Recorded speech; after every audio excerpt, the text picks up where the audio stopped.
نظام سے تو کہہ سکتا ہوں آپ ذرا زحمت کریں اور یہاں آ جائیں تاکہ بعد والے آ کے وہاں بیٹھ جائیں گے، تکلیف نہ سمجھیں، آپ اٹھ جائیں یہاں سے یہاں آ جائیں، ایک صلوات پڑھ دیجیے محمد آگے یعنی اور آگے وہاں ذرا تھوڑی تشریف لے جائیے آپ، ایک صلوات پڑھ دیجیے محمد والے محمد کے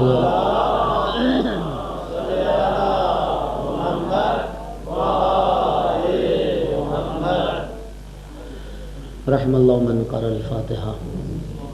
اعوذ باللہ من الشیطان الرجیم، بسم اللہ الرحمن الرحیم، الحمد للہ رب العالمین الرحمن الرحیم مالک یوم الدین، ایاک نعبد و ایاک نستعین، اہدنا الصراط المستقیم، صراط الذین انعمت علیہم غیر المغضوب علیہم ولا الضالین۔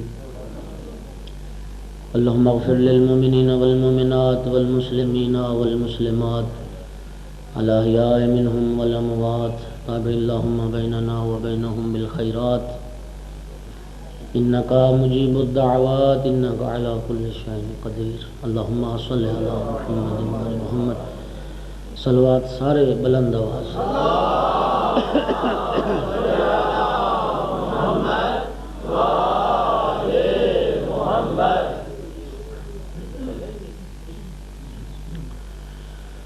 اعوذ باللہ من الشیطان اللعین الرجیم،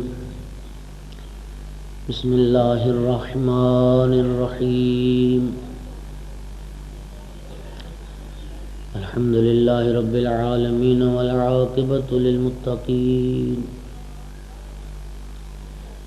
والجنة للموحدین والنار للمشرکین۔ الحمد للہ الذی جعلنا من المتمسکین بولایت علی بن ابی طالب واولادہ المعصومین۔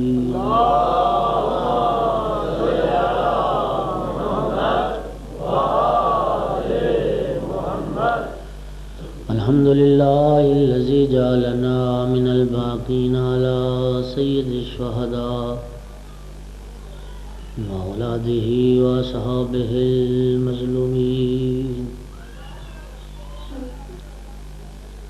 الصلاة والسلام والتحیۃ والإکرام علی رسولہ الکریم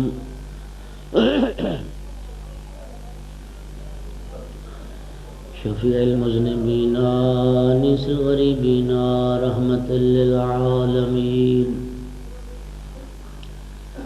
اعنی العبد المؤید الرسول المسدد المحمود الاحمد المصطفى الامجد ابا القاسم محمد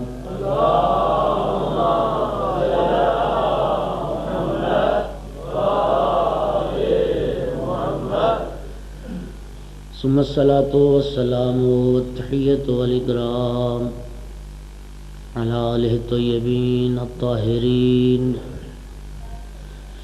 المعصومین المنتجبین المنتخبین المظلومین، واللعنۃ الدائمۃ علی اعدائہم ملعونین من یوم عداوتہم الی قیام یوم الدین وبعد یوم الدین۔ اما بعد فقال سبحانہ وتعالی فی کتابہ المجید، اعوذ باللہ من الشیطان الرجیم، بسم اللہ الرحمن الرحیم، یرفع اللہ الذین آمنوا منکم والذین اوتوا العلم درجات۔ صلوات سارے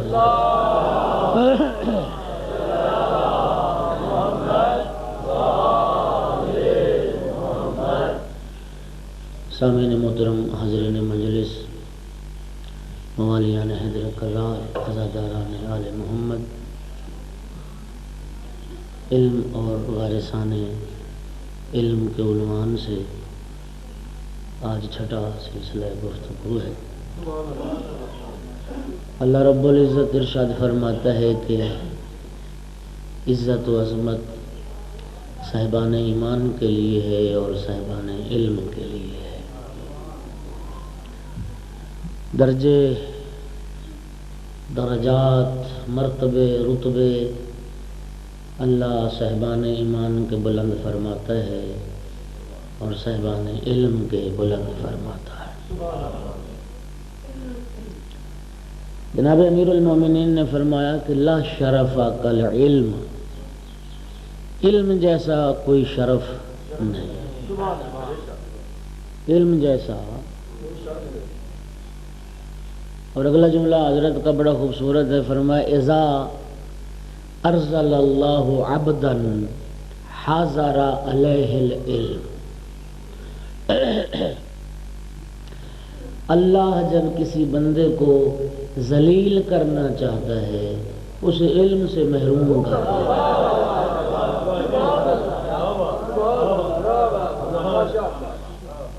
اللہ جب کسی بندے کو ذلیل کرنا چاہتا ہے نا تو وہ نعمت علم سے محروم رہ جاتا ہے۔ اور اس کا معنی یہ ہوا کہ اللہ اگر کسی بندے کو عزت بخشنا چاہتا ہے تو اسے علم کی نعمت عطا فرماتا ہے۔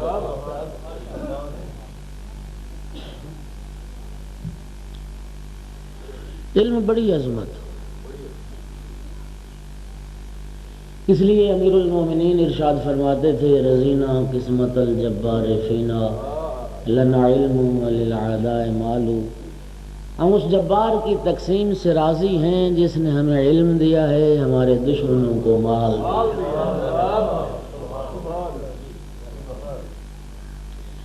ان المال یفنی عن قریب، مال عن قریب فنا ہو جائے گا، والعلم باق لا یزال، لیکن علم ایسی دولت ہے جسے کوئی زوال نہیں۔ لیکن سچی بات یہ ہے کہ ہمارے نزدیک معیار عظمت دنیا ہے، مال دنیا ہے، پیسہ ہے یا نہیں؟ پیسے والے کی، اقتدار والے کی جو عزت ہے وہ صاحب علم کی ہے ہمارے معاشرے میں۔ ایک سکول کا استاد، ایک یونیورسٹی کا پروفیسر، ایک مسجد کا خطیب، ایک مدرسے کا پرنسپل، ایک کالج کا استاد، کیا وہ معاشرے میں مقام رکھتا ہے جو پیسے والے کا ہے؟ یہی ہے نا، دنیا کی حیثیت کوئی نہیں۔ لیکن جناب امیر المومنین نے ارشاد فرمایا دنیا کی بات، علی مولا سے بڑھ کے دنیا کو کون جانتا؟ دنیا آتی تھی امیر المومنین کے پیچھے، اور جناب امیر فرماتے تھے یا دنیا ابھی تعرضتے ام الی تشوقت، دنیا تو علی کے در پہ ہونا چاہتی ہے، غری غیری جا، علی کے علاوہ کسی اور کو دھوکہ دے۔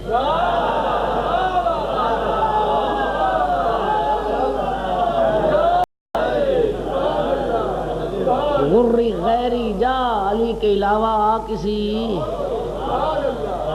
علی تیرے دھوکے میں آنے والا نہیں۔ طلقت کے ثلاثاً، میں تجھے 3 طلاقیں دے رہا ہوں، لا رجعت لی، مجھ پہ تو ہمیشہ ہمیشہ کے لیے حرام ہے کسی اور کو اپنے جال میں پھنسا۔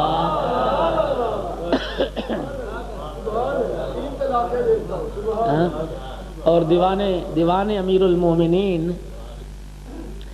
دیوان امیر المومنین میں حاجی صاحب بڑا خوبصورت حضرت کا ایک شعر ہے کہ فرمایا طلق الدنیا ثلاثا مطلبا زوجا سواها فإنها زوجة سوء لا تبالی من أتاها، فرمایا دنیا کو 3 طلاقیں دے دو تاکہ یہ دنیا تم پر ہمیشہ ہمیشہ کے لیے حرام ہو جائے۔ طلاقیں کیوں دے دو؟ فرمایا فإنها زوجة سوء لا تبالی من أتاها، یہ دنیا ایسی بری زوجہ ہے اسے کوئی پرواہ ہی نہیں، آج کسی کے پاس ہے کل کس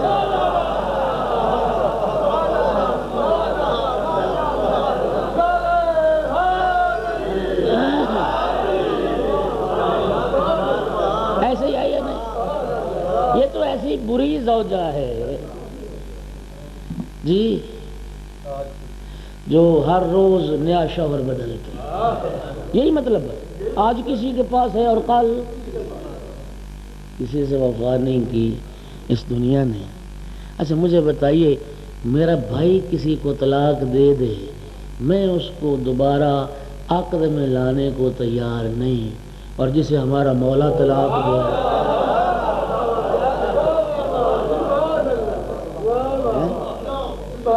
جو میرے آقا مولا کی طلاق یافتہ ہو، پھر علی کے چاہنے والے کو تو زیب نہیں نہ دیتا کہ مولا کی طلاق کی ہوئی کو صلوات پڑھیے محمد وآلہ۔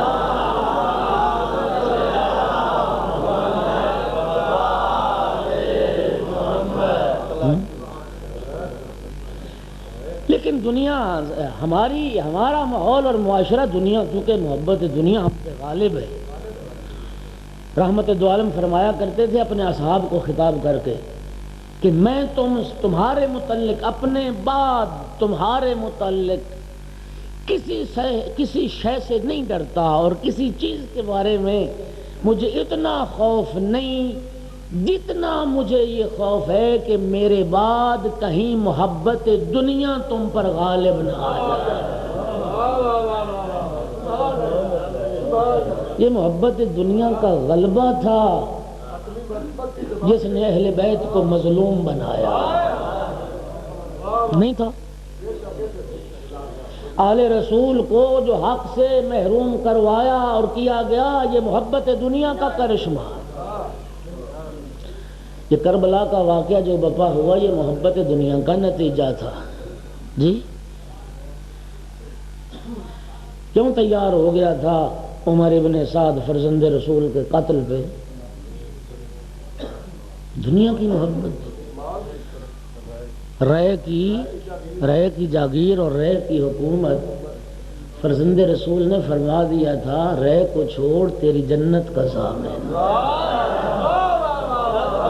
رے کی حکومت کیا حیثیت رکھتی، اور فرما دیا تھا یاد رکھ تجھے رے کی گندم کھانا نصیب نہیں ہوگی۔ بدبخت نے مہلت مانگی تھی جب ابن زیاد نے کہا تھا نا فرزند رسول کے قتل کی ذمہ داری قبول کرتا ہے، مہلت مانگی، ایک رات مجھے سوچنے کی مہلت دیں۔ رات بھر سوچتا رہا، دن کو فیصلہ کیا کیا کہ رے کی حکومت نقد ہے، جنت ادھار ہے۔ جس پہ محبت دنیا غالب آ جاتی ہے نا، اور دنیا کی محبت جن کی آنکھوں کو اندھا کر دیتی ہے، وہ ایسے ہی فیصلے کیا کرتے ہیں۔ جنہیں آخرت پہ کوئی یقین نہ ہو، ان کے فیصلے ایسے ہی ہوتے ہیں، وہ سمجھتے ہیں بس یہی دنیا ہے اور کچھ نہیں۔ رے کی حکومت نقد ہے، جنت ادھار ہے۔ نادان ہے جو نقد چھوڑ کے ادھار کے پیچھے جائے۔ یہ محبت دنیا، اسی لیے سرکار نے فرمایا رأس کل خطیہ حب الدنیا، ہر غلطی ہر خطا کی اساس اور بنیاد یہ محبت دنیا۔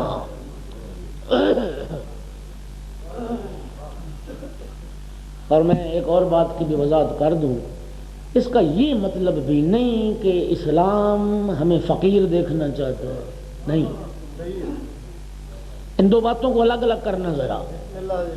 صادق علیہ محمد علیہ السلام کی خدمت میں شخص حاضر ہوا، مولا وسعت رزق اور فراخی رزق کی دعا فرمائیں، اور مولا پھر ساتھ ہی کہتا ہے مولا کہیں یہ بات حب دنیا میں تو نہیں ہے، چونکہ حب دنیا تو مذموم ہے۔ مولا نے فرمایا تو دنیا چاہتا کس لیے ہے، کس لیے وسیع رزق چاہتا ہے، کس لیے پیسہ ثروت دولت چاہتا ہے؟ کہتا ہے مولا تاکہ میں اللہ کے واجبات بھی ادا کروں، لوگوں کے حقوق بھی ادا کروں۔ فرمایا پھر یہ محبت دنیا نہیں ہے، یہ محبت دین ہے،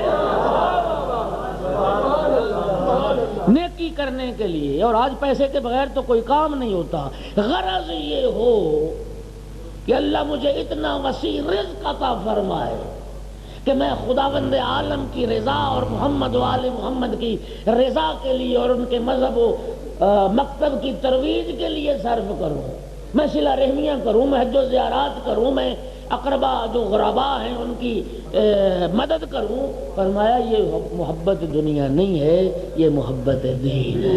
ایک صلوات پڑھیے محمد جی۔ اچھا پھر دنیا ہے ایسی بری، جناب امیر المومنین نے نہج البلاغہ میں فرمایا کہ اذا اقبلت الدنیا اعارتہ محاسن غیرہ، جب کسی کے پاس آ جاتی ہے نا دنیا، لوگوں کی خوبیاں چھین کے اسی دنیا دار کو دے دیتے۔ آہا نہیں، آپ نے لطف نہیں لیا، توجہ فرمائیے، کیا حقیقت بیان فرمائی۔ صاحب ثروت ہو، صاحب دولت ہو، بلید ہو، احمق انسان ہو، جاہل ہو، اجہل ہو، پیسہ ہے نا اس کے پاس، سب جا کے سلوٹ کریں گے ماشاءاللہ، سبحان اللہ۔ چوری صاحب، ملک صاحب، شاہ صاحب، کیا بات، سبحان اللہ، آپ سے بڑا دانا تو دنیا میں ہے ہی نہیں، حالانکہ دنیا کا احمق۔ اور میں ایک اور بات کروں، جناب امیر کا غرر الحکم میں ایک بڑا خوبصورت جملہ ہے، میرے مولا نے فرمایا جانتے ہو اللہ نے پاگلوں کو رزق کیوں دیا ہے؟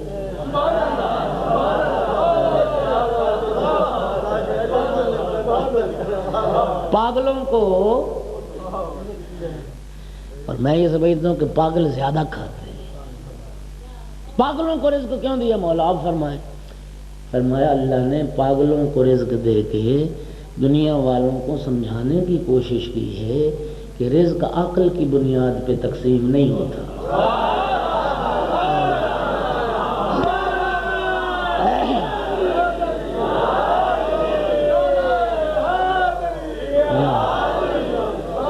رزق عقل کی بنیاد پہ تقسیم ہے، اگر رزق عقل کی بنیاد پہ تقسیم ہوتا تو پاگل بھوکے مر جاتے، جانور بھوکے مر جاتے۔ یہ تو آزمائش ہے مالک کی، کسی کے شکر کا امتحان ہے اور کسی کے صبر کا امتحان۔ تو کیا فرمایا کہ جب کسی کے پاس دنیا آ جاتی ہے نا، لوگوں کی نیکیاں اچھائیاں بھی اسی کو دے دیتی ہے۔ وَإِذَا أَدْبَرَتْ ہو سَلَبَتْ ہو مَحَاسِنَ النَّفْسِ، اور جب کسی کے پاس سے دنیا چلی جائے اس کی ذاتی خوبیاں بھی چھین کے لے جاتی ہے۔ اس میں کوئی ذاتی بھی خوبی ہو نا، وہ بھی چھین کے، اس کی خوبی کا پھر کوئی قائل نہیں جس کے پاس دنیا نہیں ہے۔ صلوات پڑھیے محمد و آل محمد۔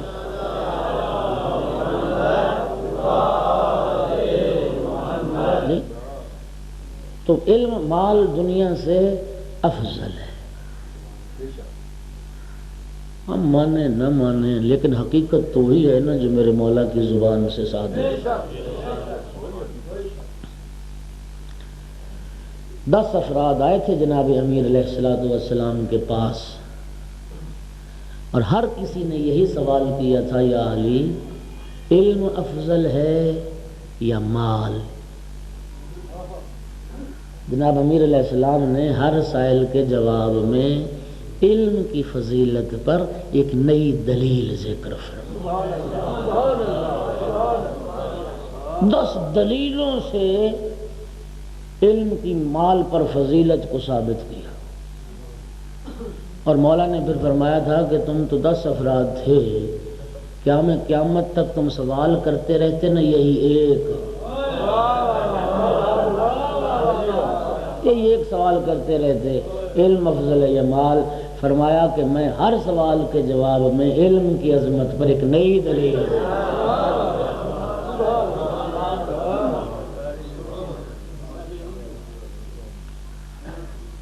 یا علی علم افضل ہے یا مال؟ فرمایا علم افضل ہے۔ مولا دلیل کیا ہے؟ فرمایا مال فرعونوں کی میراث ہے، علم انبیاء کی میراث۔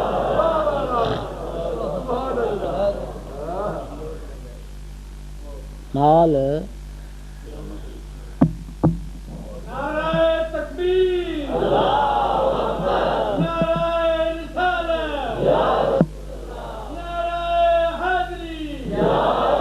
فرمایا مال فرعونوں کی میراث ہے اور علم انبیاء کی میراث، اور رحمت دو عالم کی حدیث مبارک ہے، العلم میراثی و میراث انبیاء ما قبلی، علم میری بھی میراث ہے اور مجھ سے پہلے جو انبیاء گزر چکے ان کی بھی میراث ہے۔ اور سنیے، سرکار کی ایک حدیث مبارک تھی کہ جو شخص اپنے بعد کاغذ، قلم، دفتر، علم یہ چھوڑ جاتا ہے، جس کا ورثہ وراثت میں یہ چیزیں ہوں، اس پہ جنت واجب۔ مال والے کے لیے نہیں فرمایا، علم والے کے لیے فرمایا۔ اور سرکار نے فرمایا من ترک ورقۃ واحدۃ علیہا علم، کوئی انسان اپنے پیچھے ایک کاغذ چھوڑ جائے، ایک کاغذ جس پر علم موجود ہو،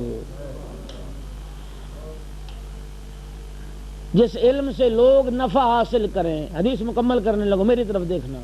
ایک کاغذ چھوڑ جائے جس پر علم ہو اور لوگ اس علم سے، اس ایک بات سے بھی فائدہ حاصل کریں، رحمت دو عالم نے فرمایا قیامت کے دن وہی ایک کاغذ جہنم اور اس کے درمیان دیوار بن جائے گا۔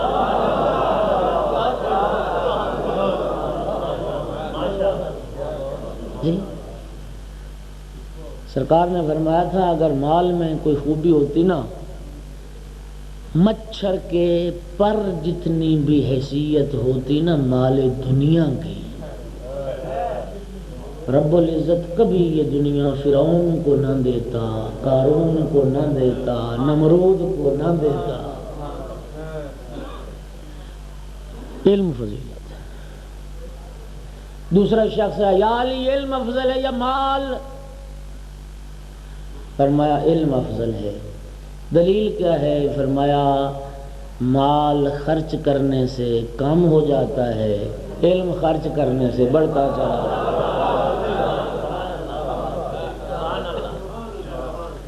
تیسرا یا علی علم افضل ہے یا مال؟ فرمایا علم افضل ہے۔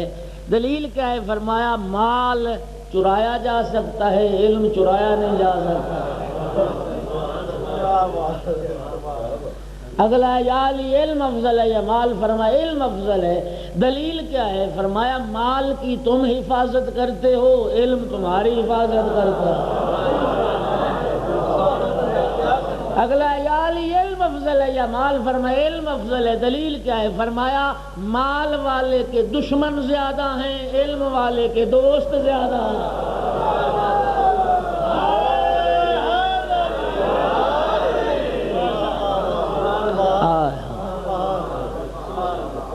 یہ باب مدینہ علم ہی ایسی باتیں فرما سکتا ہے۔ اگلا یا علی علم افضل ہے یا مال؟ فرمایا علم افضل ہے۔ دلیل کیا ہے؟ فرمایا مال محکوم ہے، علم حاکم ہے۔ اگلا یا علی علم افضل ہے یا مال؟ فرمایا علم افضل ہے۔ دلیل کیا ہے؟ فرمایا مال بے وفا ہے، علم وفادار ہے۔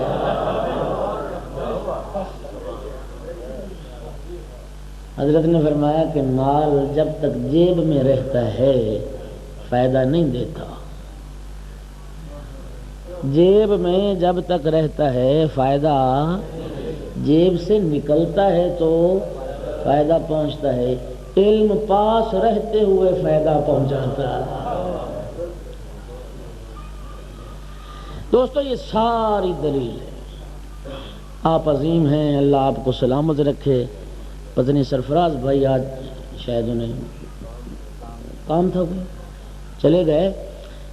دوستو اللہ آپ کو سلامت رکھے، خوش رکھے۔ میں یہ ساری ادلہ جناب امیر علیہ السلام کی اپنے مقام پہ،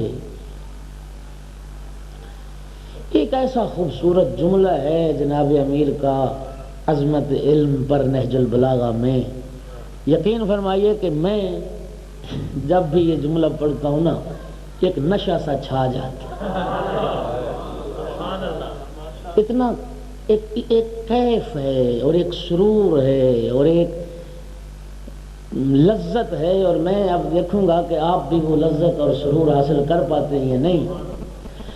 جناب امیر نے ارشاد فرمایا کفا بالعلم شرفا ان یدعیہ من لا یحسنہ وَيَفْرَحُ بِهِ إِذَا نُسِبَ إِلَيْهِ۔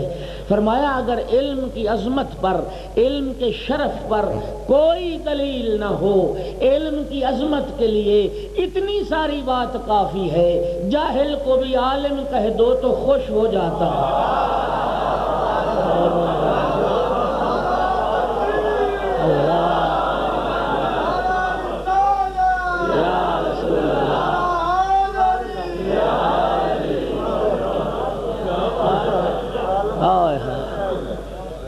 کوئی دلیل نہ ہو، یہ سب سے بڑی دلیل ہے، جاہل کو بھی عالم کہہ دو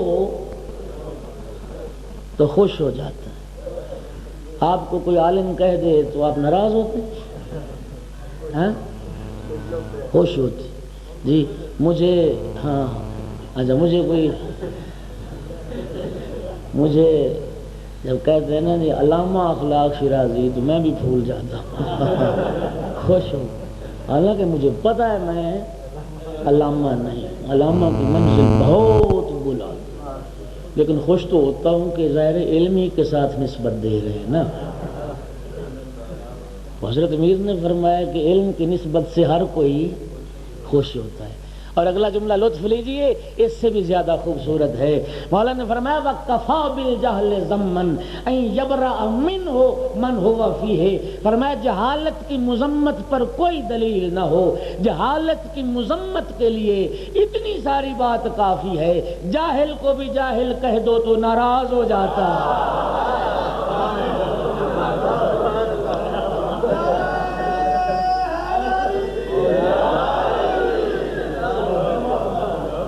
جاہل کو بھی جاہل کہہ دو تو یہ جہالت اتنی بری شے ہے کہ جاہل بھی نہیں چاہتا کوئی مجھے جاہل کہے۔ اللہ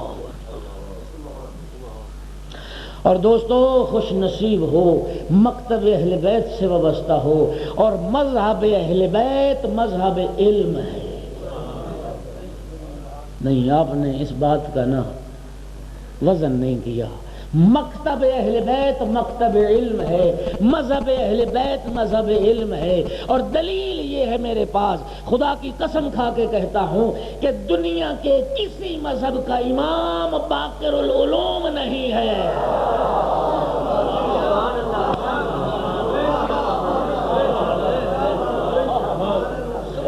دنیا کے کسی مذہب کا امام باب مدینہ علم نہیں ہے۔ اللہ نے ہمیں وہ امام عطا فرمائے ہیں، کوئی باقر علوم النبیین نظر آتا ہے اور کوئی شہر علم نبی کا باب نظر آتا ہے۔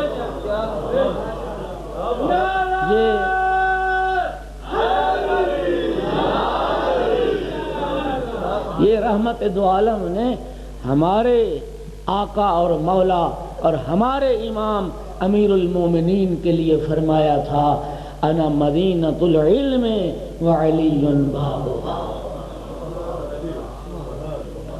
شہر علم میں ہوں اور علی اس کا دروازہ۔ میں علم کا شہر ہوں اور علی اس کا۔ کچھ دوستوں کی خواہش ہے تو میں پوری کرنے لگا۔ یہ حدیث تحریف سے محفوظ نہ رہ سکی۔ یقین فرمائیے اگر آپ احادیث اور آیات مجیدہ جو آل پیغمبر کی شان میں نازل ہوئی، مولوی ایٹم بم تو نہیں بنا سکے، وہ ایسے ایسے کارنامے، میں دو چار کارنامے عرض کرتا ہوں، پھر دیکھنا کہ کتنی محنت کی علماء نے، ہاں کتنی زحمت کی علماء۔ حدیث تحریف سے محفوظ نہ رہ سکی۔ کہا جی پیغمبر نے فرمایا کہ میں شہر علم ہوں، علی اس کا دروازہ ہے، فلاں اس کی دیوار ہے، فلاں اس کی چھت ہے اور فلاں اس کا پرنالا۔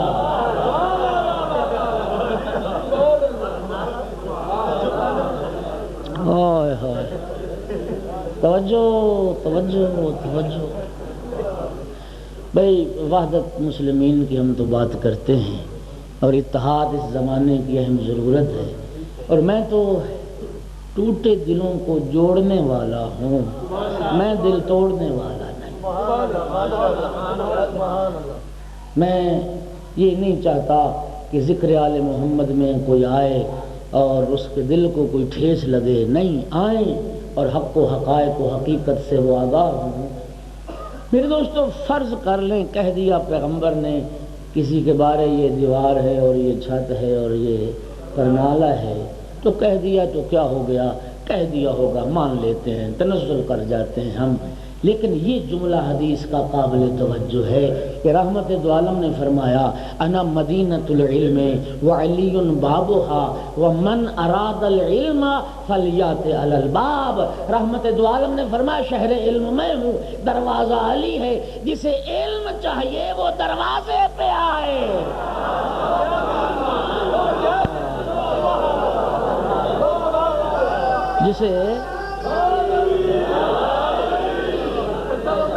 جسے علم چاہیے وہ قدانو جفے نہ مارے۔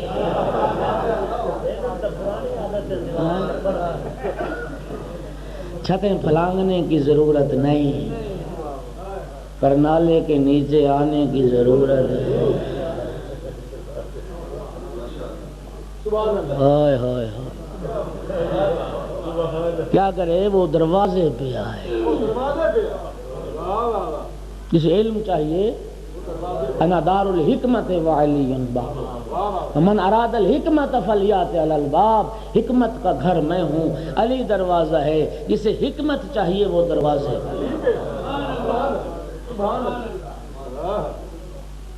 جب ہم کیا کر سکتے ہیں؟ پیغمبر نے فرمایا کہ وہ علی کے پاس آئے۔ توجہ صاحبان، توجہ، بڑی خدمت انجام دی علماء نے۔ صاحب روز بہان علامہ ہلی کا ایک وہ سلسلہ مناظرے کا گزرا تھا، تو اس نے کہا کہ اچھا پہلے میں یہاں سے شروع کروں۔ صحیح بخاری اور صحیح مسلم برادران کی حدیث کی بڑی دو معتبر کتابیں ہیں، اور وہ کہتے ہیں کہ قرآن مجید کے بعد اگر کوئی کتاب ہے تو وہ بخاری، صحیح بخاری۔ یہ پیغمبر کی متواتر معتبر حدیث ہے۔ نہ امام بخاری کو یہ حدیث لکھنے کی توفیق ہوئی ہے، نہ امام مسلم کو لکھنے کی توفیق ہوئی۔ اس حدیث پیغمبر کو نہ بخاری نے ذکر کیا ہے اور نہ مسلم نے ذکر کیا۔ کیسے لکھتے؟ اگر علی بابو نہ بابوہا نہ ہوتا تو پھر شاید لکھ بھی دیتے، لیکن حاکم نیشا پوری نے مستدرک الصحیحین میں اس حدیث پیغمبر کو ذکر کیا۔ حاکم نیشا پوری نے مستدرک الصحیحین لکھی۔ مستدرک کا معنی یہ ہوتا ہے، چونکہ ہر محدث کے حدیث کے انتخاب کے اپنے کچھ اصول اور معیار ہوتے ہیں۔ جو اصول امام بخاری کا قبول حدیث کو قبول کرنے کا تھا، اور علم رجال میں رجال کی جو پرخ کا اصول تھا، اور جن معیاروں پر وہ کسی حدیث کو صحیح قرار دیتے تھے، اور امام مسلم جس معیار پر حدیث کو صحیح قرار دیتے تھے، حاکم نیشا پوری نے ان امام مسلم اور امام بخاری کے معیار پر جو احادیث صحیح تھیں اور انہوں نے نہیں لکھی، حاکم نیشا پوری نے ان کو جمع کیا اور کہا یہ اسی معیار پہ حدیث صحیح ہے جس معیار پہ بخاری میں حدیثیں ہیں۔ بات سمجھ آ گئی آپ؟ انہوں نے حاکم نیشا پوری نے حدیث مدینہ کو اپنی مستدرک میں ذکر کیا ہے۔ یہ ایک خدمت ہو گئی۔ دوسرا،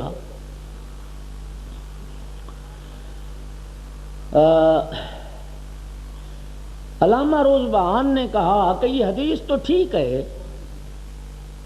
علامہ کے جواب میں کہتے حدیث تو معتبر ہے لیکن اس سے خلافت تو ثابت نہیں ہوتی۔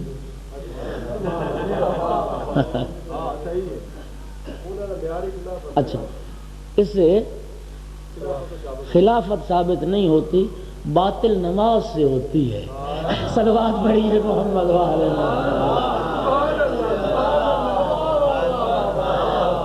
ہاں، وہ تو دلیل خلافت یاد ہے نا، وضاحت کر دوں جی۔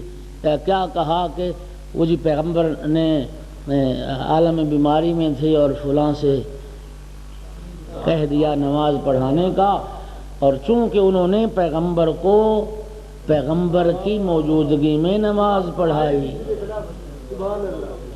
لہذا دلیل خلافت ہو۔ میرا سوال یہ ہے، کوئی غیر معصوم کو نماز پڑھا سکتا ہے؟ اچھا چھوڑیے اس بات کو بھی، یہ پھر بات عقیدے کی آئے گی۔ اللہ رب العزت کلام مقدس میں ارشاد فرماتا ہے، یا ایھا الذین آمنوا لا تقدموا بین یدی اللہ ورسولہ۔ اے صاحبان ایمان، نہ اللہ سے آگے بڑھنے کی کوشش کرنا اور نہ اللہ کے رسول سے آگے بڑھنے کی کوشش کرنا، اس لیے کہ اگر تم اللہ اور اللہ کے رسول سے آگے بڑھ جاؤ گے تمہارے اعمال باطل ہو جائیں گے، تمہارے اعمال ضائع چلے جائیں گے۔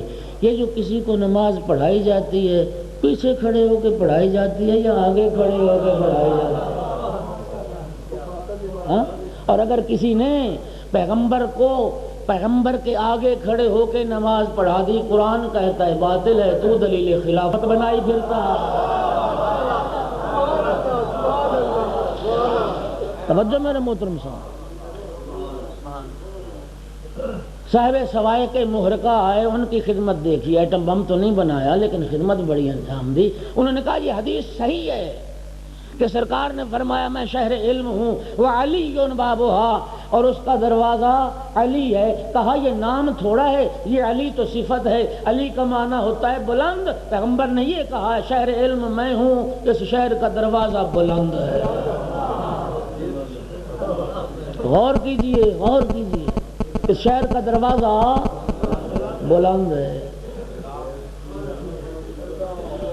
تو پھر یہ تو مان لینا کہ پیغمبر نے بلندی تک آنے کو کہا ہے۔ ٹھیک ہے، علی بطور صفت استعمال ہو، علی کا معنی بلند ہے، تو جو رسول کے بھائی کا نام علی ہے وہ بھی تو بلند ہے۔ کہا یہ صفت ہے، نام۔ پھر افسوس نہیں مسلمانوں پر،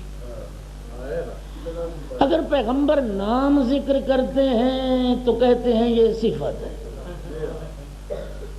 اور کہیں رب العزت صفت ذکر کرتا ہے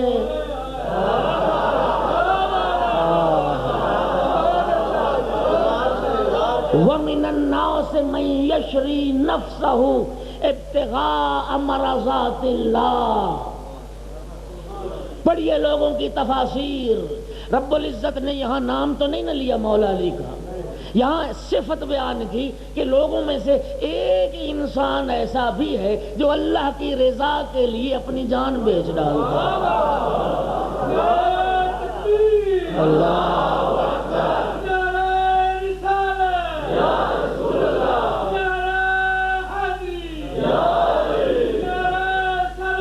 اللہ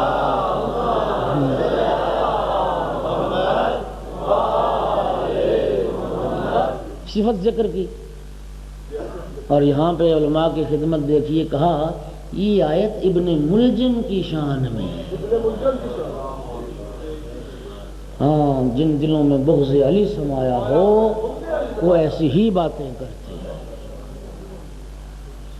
پیغمبر نے نام لیا، کہا یہ صفت ہے، اور اللہ رب العزت نے صفت استعمال کی، کہا یہ صفت تو فلاں کی ہے، یہ آیت فلاں کے بارے ہے۔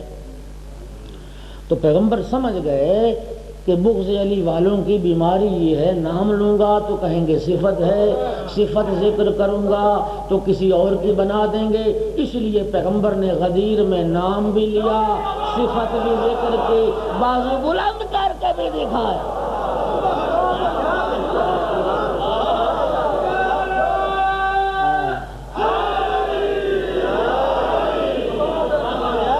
غدیر میں سارے راستے بند کر دیے،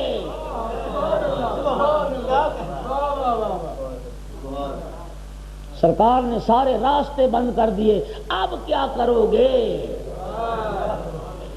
اب کہنا کہ یہ لفظ علی یہاں نام نہیں ہے، صفت ہے۔ من کنت مولا فہذا علی مولا، جس کا میں مولا ہوں اس کا علی ہوں۔ جو میری ولایت کا قائل ہے اسے علی کی ولایت کا قائل ہونا پڑے گا، جو علی کی ولایت کا قائل نہیں وہ میں مصطفیٰ کی ولایت کا بھی قائل۔ صلوات پڑھیے محمد و آل محمد۔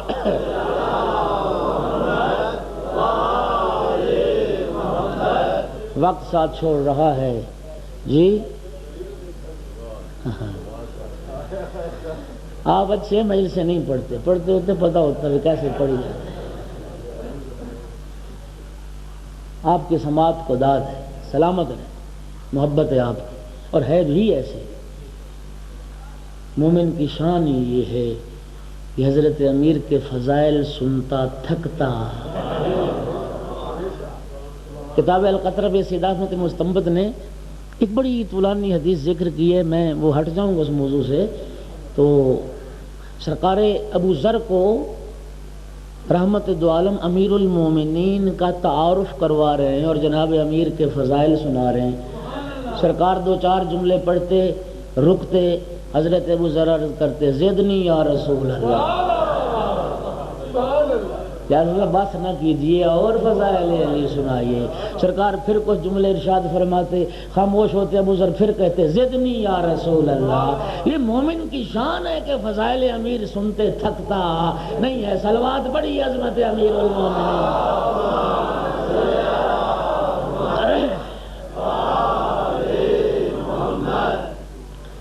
توجہ دوستو، توجہ، آپ نے صرف سننا ہے، میں نے 5 جگہ اشرا پڑھنا ہے اور پڑھ رہا ہوں الحمدللہ۔ بس آپ کی دعا کا صدقہ، اور آپ کی دعا چاہیے رب العزت آپ کو بھی سلامت رکھے اور سب ذکر کرنے والوں کو بھی سلامت رکھے۔ میرے محترم، میں آج چاہتا یہ تھا کہ آج وارثان علم میں سے ایک ہستی کا تذکرہ کرتا، اور کون ہے وہ ہستی؟ جس کا لقب ہے عالم آل محمد۔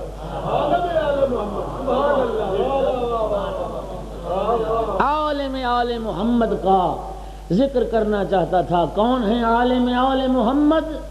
عرب و عجم کے سلطان، والی خراسان، امام علی رضا علیہ السلام۔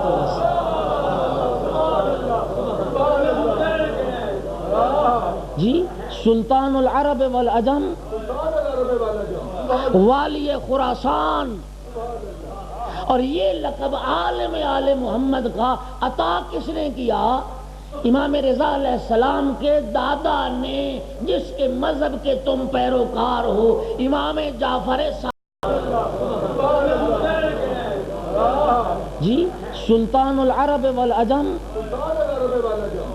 والی خراسان، اور یہ لقب عالم آل محمد کا عطا کس نے کیا؟ امام رضا علیہ السلام کے دادا نے، جس کے مذہب کے تم پیروکار ہو، امام جعفر صادق علیہ السلام۔ 25 شوال کو امام صادق علیہ السلام کی شہادت ہے، اور 11 ذیقعد کو امام رضا علیہ السلام کی ولادت باسعادت ہے۔ یہ 15-16 دن کا فاصلہ تھا۔ امام صادق بستر شہادت پر تھے اور یہ حسرت کر رہے تھے، کاش مجھے اتنی مہلت مل جاتی کہ میں عالم آل محمد کی زیارت کر کے دنیا سے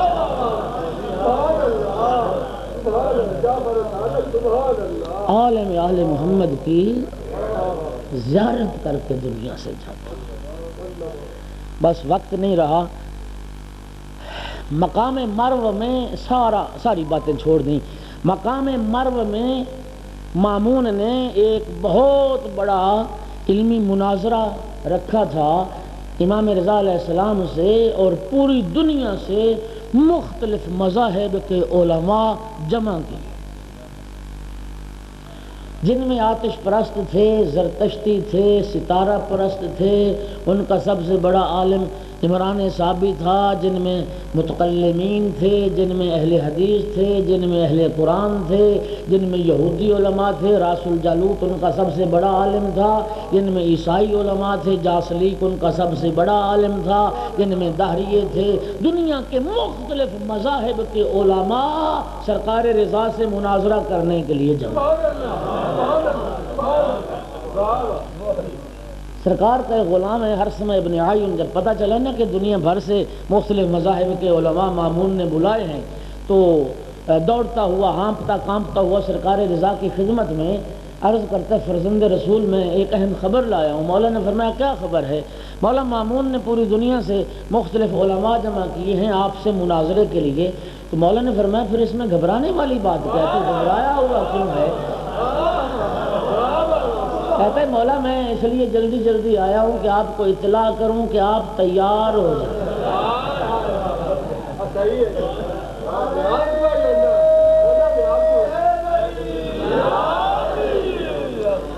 سرکار نے فرمایا ہرسمہ اتنا عرصہ ہو گیا تجھے میرے پاس رہتے ہوئے، ابھی تک تیرا عرفان امامت یہی. ہرسمہ یاد رکھ امام دنیا میں تیاری کا محتاج ہے. وقت نہیں ہے. دربار سج گیا، علماء کی کرسیاں لگ گئیں، سینکڑوں علماء مختلف مذاہب کے، ہزاروں لوگ سننے والے. اچھا میں چونکہ اب وقت نہیں نا، یہ مناظرہ رکھا کیوں گیا اس کا بھی ایک تاریخی پس منظر ہے. مروب کرنا چاہتا تھا امام رضا علیہ السلام کو مامون، چاہتا تھا کسی عالم کے جواب میں تو لاجواب ہوں گے.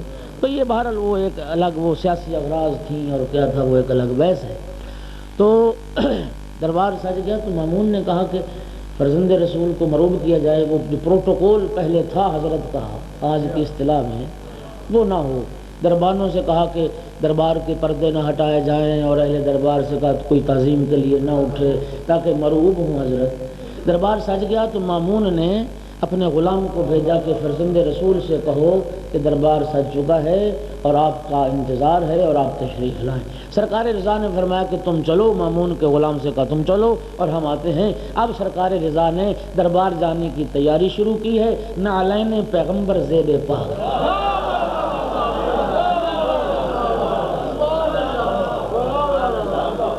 قبائے پیغمبر پہنی ہے، عبائے پیغمبر دوش پہ لی ہے، پیغمبر کی دستار سر پہ رکھی، پیغمبر کا عصا ہاتھ میں لیا، رضا مصطفیٰ بن کے دربار کی طرف.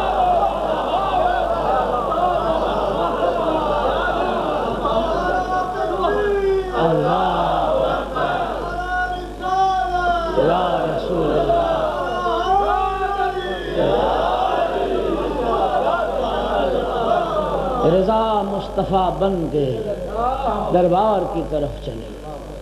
دربار کے دروازے پہ پہنچے، ہوا نے بڑھ کے پردے ہٹا.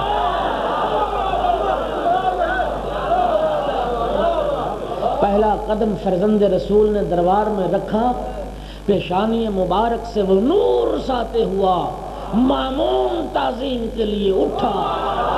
مامون کا اٹھنا تھا سارا دربار حضرت کی تعظیم.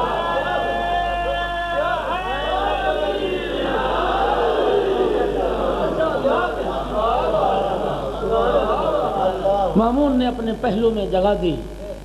وقت نہیں رہا. سب سے پہلے 10 یہودی علماء حضرت کے سامنے آئے، علماء کی کرسیاں لگیں، راس الجالوت جو ان کا سب سے بڑا عالم تھا۔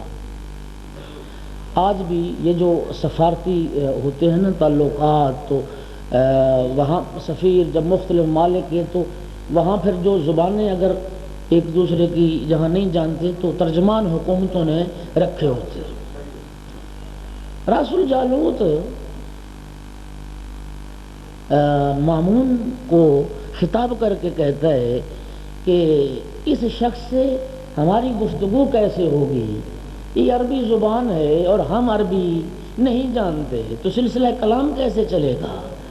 سرکار رضا نے اس کی بات سن کے فرمایا، راس الجالوت تو بے شک اپنی جہالت کا اعتراف کر۔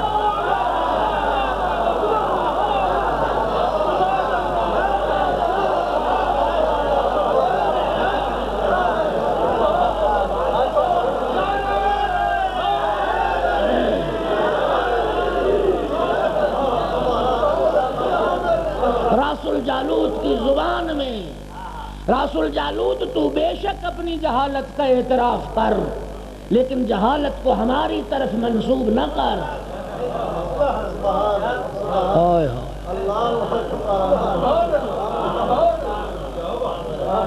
کسی نے کہہ دیا فرزند رسول آپ ان کی زبان بھی سمجھتے ہیں۔ میرے مولا نے فرمایا اللہ نے ہمیں کائنات کے لیے حجت بنا کے بھیجا۔ اگلا جملہ اللہ نے ہمیں کائنات کے لیے حجت بنا کے بھیجا ہے۔ جو محجوج کی زبان نہ سمجھے وہ اس کے لیے حجت کیسے ہو سکتا؟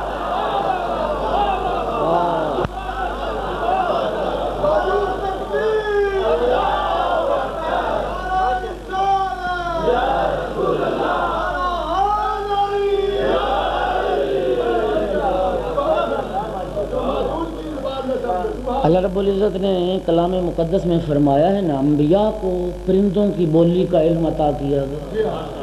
سلیمان کا تخت جا رہا تھا، چونٹی کی بات سن لی۔ انبیاء جانتے ہیں یہ نہیں جانتے؟ تو جو سردار انبیاء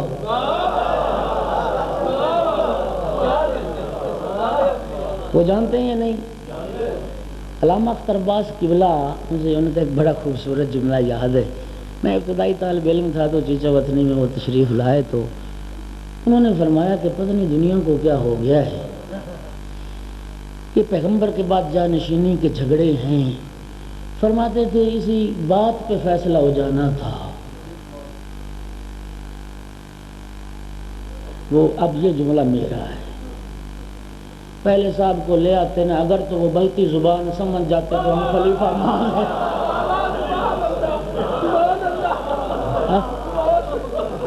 اگر وہ پشتو سمجھ جائے،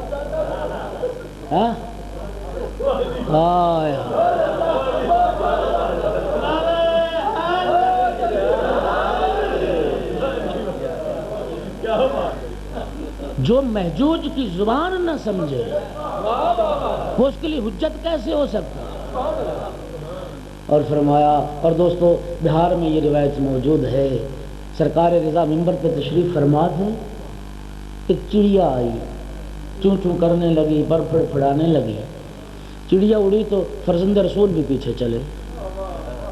لوگوں کو معلوم ہو گیا کہ چڑیا کچھ کہہ رہی تھی۔ فرزند رسول یہ چڑیا کیا کہہ رہی تھی؟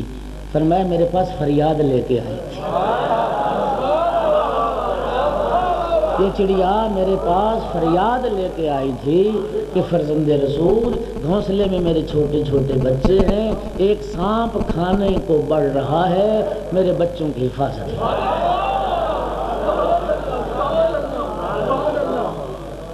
بس وقت ساتھ چھوڑ گیا۔ میرے دوستو سرکار نے فرمایا راس الجالوت تم تورات کے حافظ ہو یا ناظرہ پڑھنا جانتے ہو؟ فرزند رسول کے کسی سوال سے وہ مبہوت ہو گئے، کہنے لگے ہم تو ناظرہ پڑھنا جانتے ہیں، ہمیں تورات حفظ نہیں ہے۔ سرکار نے فرمایا تم تورات کھولو، فلاں سفر نکالو۔ یہ بائبل کے اور تورات کے جس طرح ہمارے قرآن مجید کی تقسیم نہ پارے اور منزلیں، اور تو یہ تورات کی تقسیم تھی، وہ سفر کہلاتے تھے، اسفار، پہلا سفر، دوسرا سفر۔ حضرت فرمایا کہ تم وہ فلاں سفر نکالو اور تم تورات سے دیکھو، اور میں زبان نہیں پڑھتا ہوں۔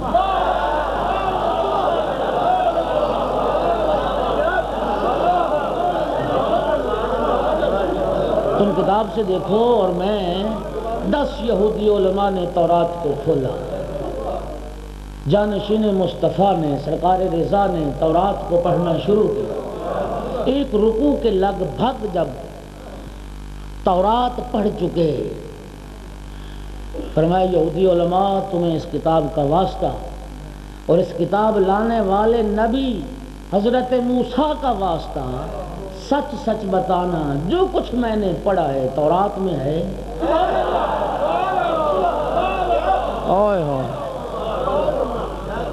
عرض کی بے شک جو کچھ آپ نے پڑھا تورات میں ہے۔ اب سرکار رضا نے فرمایا یہودی علماء تمہیں اس کتاب کا واسطہ اور اس کتاب لانے والے نبی موسیٰ کا واسطہ، سچ سچ بتانا جو کچھ میں نے پڑھا کیا اس میں میرا حلیہ بیان نہیں کیا گیا؟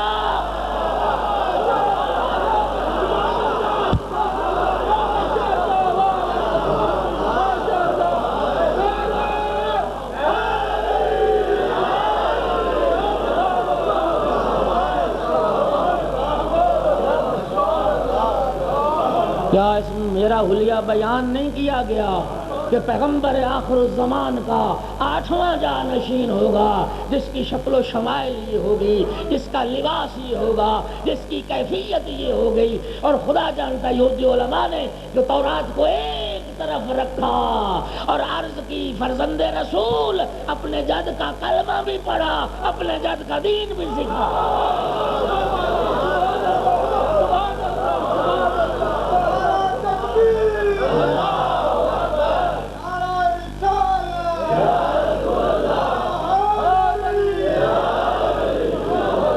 ہم گواہی دیتے ہیں آپ کا نانا بھی سچا، آپ بھی سچے، آپ کا دین بھی سچا۔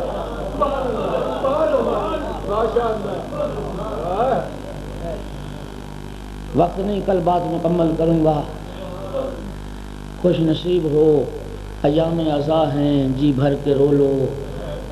دوستو، علامہ علی نقی نے ایک بڑا درد بھرا جملہ لکھا، دنیا کہتی ہے شیعہ روتے ہیں، وہ فرماتے تھے ہم نہ روتے اگر انہیں رونے دیا گیا ہوتا جن کا حق تھا رونے۔ امام حسین کو رونے والوں کی کمی تو نہیں تھی، زینب و کلثوم جیسی بہنیں تھیں، سکینہ و فاطمہ جیسی بیٹیاں تھیں، لیلا و رباب جیسے حرم موجود تھے، سید سجاد جیسا بیٹا۔ اس لیے تو روتے ہیں جن کا حق تھا رونے کا، انہیں رونے نہ دیا۔ اور خدا کی قسم شریقۃ الحسین پانی کی پیاسی نہیں تھی، بھائی کو رونے کی پیاسی تھی۔ تم پہ رونے کو کوئی پابندی نہیں ہے، جب بھی موقع ملتا تھا یہی کہتی تھی بیٹا سجاد ان ظالموں سے پوچھ دے میں بھائی کو رو لوں۔ اجرکم علی اللہ۔ عظیم داستان ہے کربلا کے شہیدوں کی۔ وقت نہیں رہا، صرف 2 جملے۔ کیا عظیم معرکہ حق و باطل ہے جہاں غلام اپنی جانیں قربان کرنے کے لیے بے چین تھے۔ مولا کے غلام کا ذکر ہے اور ایک ہی جملہ ہے، واضح ترکی عرب نہیں تھا، ترکی کا رہنے والا تھا، نام واضح تھا، سید الشہداء کا غلام تھا۔ آئے آقا مجھے اجازت دیجیے میں اپنی جان جہاں پہ قربان۔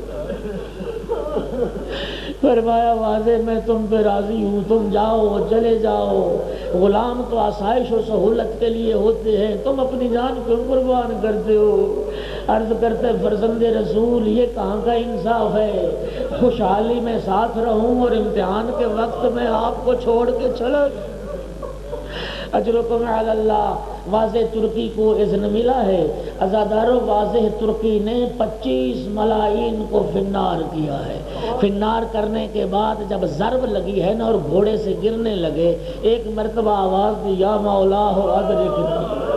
اب حسین کی عظمت کردار دیکھیے، اس واضح ترکی غلام کی لاش اٹھانے کے لیے کسی صحابی کو نہیں فرمایا، ابھی اصحاب بھی زندہ تھے، ابھی اہل بیت بھی زندہ تھے، فرمایا نہیں مجھے بلایا ہے میں جاؤں گا واضح کی لاش اٹھانے۔ عزادارو جب سید الشہداء لاش پہ پہنچے ہیں نا، اتنا زخمی ہو چکا تھا کہ گرتے گرتے زمین کربلا پہ بے ہوش ہو گیا تھا۔ آپ جانتے ہیں نا بے ہوش کو ہوش میں لانا ہو تو کیا کرتے ہیں؟ پانی کے چھینٹے دیے جاتے ہیں۔ حسین کے پاس پانی تو تھا نہیں، حسین کا کرم دیکھنا، حسین کے پاس پانی تو تھا نہیں، ایک مرتبہ کیا کیا، فرزند زہرا نے اپنے رخسار واضح کے رخسار پہ رکھے اور آنسو بہانا شروع کیا۔ عزادارو گرم آنسو جب واضح ترکی کے چہرے پہ پڑے، آنکھیں کھول دی، مولا کیا آپ راضی؟ فرمایا میں راضی، میری ماں زہرا راضی، میرا نانا مصطفیٰ راضی۔ الا لعنت اللہ علی القوم الظالمین وسیعلم الذین ظلموا ایام القلب۔